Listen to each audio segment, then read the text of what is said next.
In the National Football League, everything, and I mean everything, can change in a matter of seconds. It's crazy to think about, but a single signature on a piece of paper can completely alter the destiny of a franchise for a decade. Welcome to this NFL Nexus Explainer. Today we are looking at a literal ticking clock in Pittsburgh. We're breaking down a massive, high-stakes financial standoff between the Steelers and a hometown star. And look, this isn't just about money. This is a standoff that could absolutely make or break their entire upcoming defense. So let's get into it. Okay, I want you to just let this number sink in for a moment. $30 million. What happens when a player, and we're not talking about just any player here, we are talking about a literal hometown hero, steps up and demands that kind of astronomical, jaw-dropping figure? We are looking at a fundamental, ground-shaking clash of valuations right in the middle of the Steelers' secondary, and it is centered entirely around their rising star cornerback, Joey Porter Jr. See, the player, he believes he's the absolute pinnacle of his profession. But the front office, a group historically known for their incredibly strict financial discipline, well, they are pumping the brakes hard. It's a classic, intense standoff, and it is happening right in the beating heart of the Steel City. Now, before we uncover the completely bizarre collective bargaining agreement loophole that is currently threatening the team's entire timeline, a really quick reminder. If you love these deep dive explainers, you gotta subscribe to NFL Nexus. Hit that like button, drop a comment with your thoughts down below, and seriously, consider supporting our work by becoming a channel member today. It helps us keep bringing you these massive stories.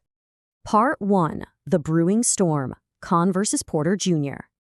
To really understand the sheer magnitude of this storm, we have to look closely at the two men at the center of the ring. First, you have Steelers general manager Omar Khan. Khan has built a rock-solid reputation in this league for finding immense value and strictly, almost ruthlessly, avoiding overpays. On the exact opposite side of the table is Joey Porter Jr., who firmly feels he holds all the cards right now. Let's look back at his 2025 campaign, because you have to see what he put on tape. Porter developed into a true, undeniable lockdown corner. He went on an incredibly extensive run without allowing a single touchdown pass, not one. Now, you might look at his stat sheet and say, well, he only has 3 career interceptions. But listen, in the NFL, a low interception number for a lockdown corner is actually the ultimate sign of respect. Opposing quarterbacks are terrified of him. They completely avoid throwing to his side of the field. He literally erases star wide receivers from the game. Plus, in the second half of 2025, he completely cleaned up his previous penalty struggles, which was really his only knock. So Khan knows Porter is absolutely incredible. But navigating Khan's ironclad sense of value against Porter's skyrocketing self-worth, that is an incredibly complex puzzle. Part 2. The Pick T32 Anomaly. So you're probably asking yourself, how on earth did Pittsburgh get backed into this terrifying financial corner so quickly?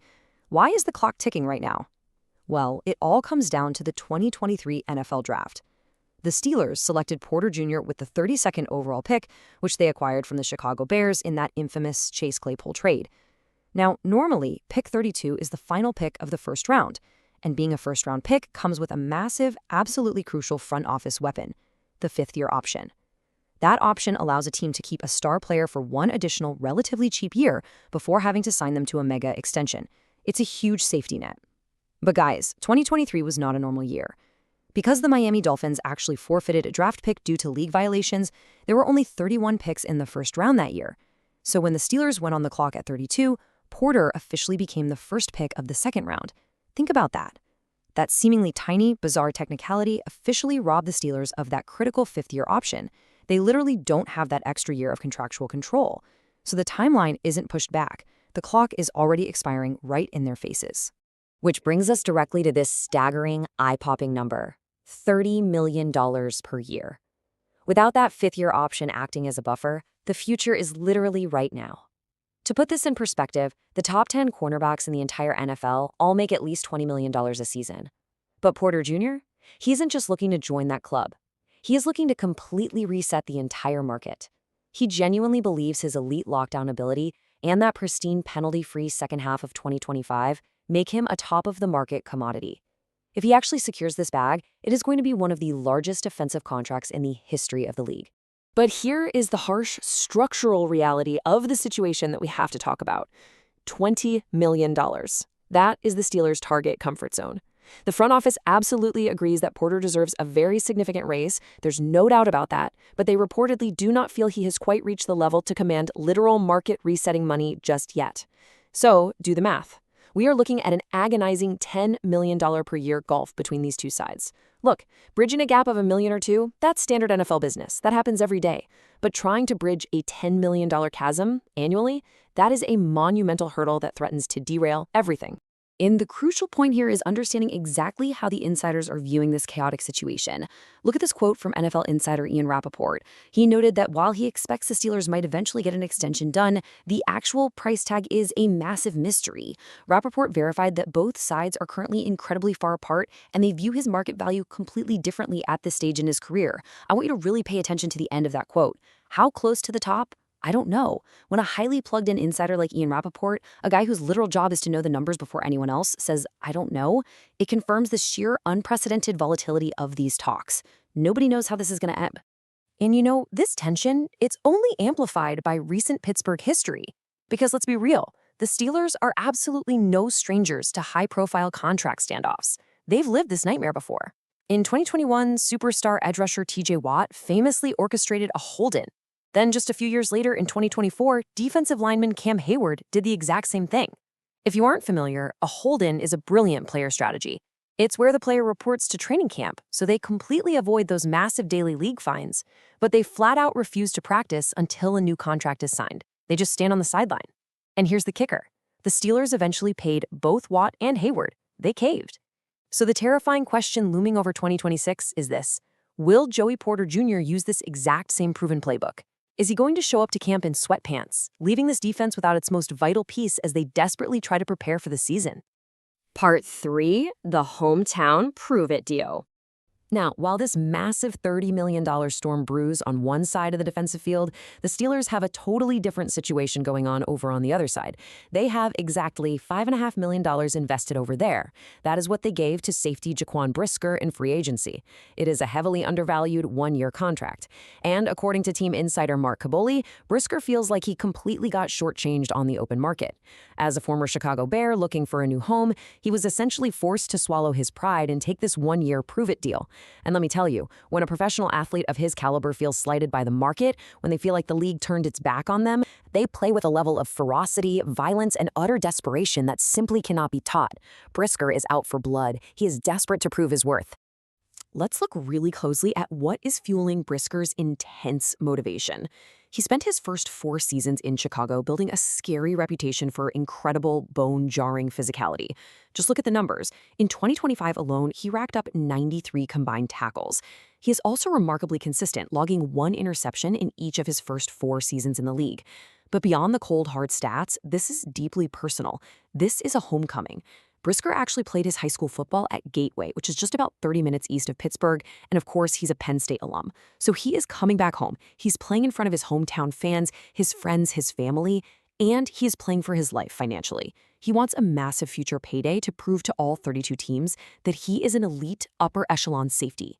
The raw motivation we're talking about here is absolutely staggering. Part 4, the blueprint for Pittsburgh. These two completely different, totally extreme contract situations basically represent the entire blueprint for the Steelers' defense under their brand new defensive coordinator, Patrick Graham. Now, Graham is a brilliant mind. He orchestrated a massive turnaround for the Raiders previously. And now he is tasked with managing this highly volatile mixture of elite talent and intense financial tension. He has a very specific set of steps he must execute to fix the secondary. Step 1, unfortunately, is completely out of his hands. He has to pray the front office resolves the Joey Porter Jr. standoff, because without his lockdown corner on the field, the entire scheme struggles. It falls apart. Step 2 is where Brisker comes in. The Steelers suffered several severe, agonizing communication breakdowns in 2025 that led to huge explosive plays for the other team. Graham absolutely must utilize Brisker's aggressive leadership and his Swiss Army knife versatility to fix these issues. Finally, if Graham can get Porter on the field and successfully integrate Brisker, step 3, actually eliminating those deep breakdown plays, finally becomes a reality. But listen, we absolutely cannot talk about Joey Porter Jr. without acknowledging the profound, totally unique legacy tying him to this exact franchise. His father, Joey Porter Sr., was a legendary, terrifying linebacker who literally won a Super Bowl wearing the black and gold. He is Pittsburgh royalty. So you have to understand, this isn't just a football team to Porter Jr., it is literally family history. It is a deep, intrinsic franchise tie that you just don't see very often in the modern NFL. And in the cold, calculating, cutthroat business of pro football, you better believe Omar Khan knows this. The organization likely believes, deep down, that this emotional connection makes Porter Jr. far less likely to pack his bags and explore opportunities in other markets. That familial tie acts as a subtle, unspoken, yet incredibly powerful piece of leverage for the front office in these tense negotiations. However, as any negotiator will tell you, leverage only matters if you actually have time to use it, and time is rapidly running out. Ian Rappaport made it crystal clear in this second quote. He said, "The only thing that matters is, does he get one before the season or not?" Why did he specify that? Because the Steelers have a famously firm, totally uncompromising organizational policy. They absolutely do not negotiate contracts once the regular season begins. Period. The door slams shut. So if Porter holds in during training camp, the absolute final target becomes those few anxiety-inducing days right before the regular season kickoff. It creates this artificial, terrifying pressure cooker, a hard deadline where literally tens of millions of dollars are going to be decided in a matter of hours. We are reaching the absolute climax of this standoff, so I want to take one quick second to say thank you for watching this explainer.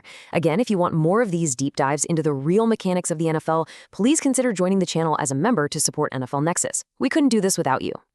Part 5. Will the defense break? So, here we stand. We are on the absolute precipice of the 2026 season, looking at one of the most intense, high-stakes chess matches in recent memory. On one side, you have a $30 million anomaly, a lockdown corner stripped of his fifth-year option by a bizarre technicality, holding a legendary legacy name and practically daring the front office to test him. On the exact opposite side, you have a $5.5 million chip on the shoulder, a hometown safety who feels slighted by the league and is desperate to violently prove his worth. Will Patrick Graham's defense bend and break under the crushing weight of this financial tension, or will these totally unique, extreme motivations forge an impenetrable elite secondary? The clock is relentlessly ticking down to kickoff. Joey Porter Jr. knows his worth, Omar Khan knows his limits. With a $10 million gap hanging in the air and the regular season rapidly approaching, who blinks first?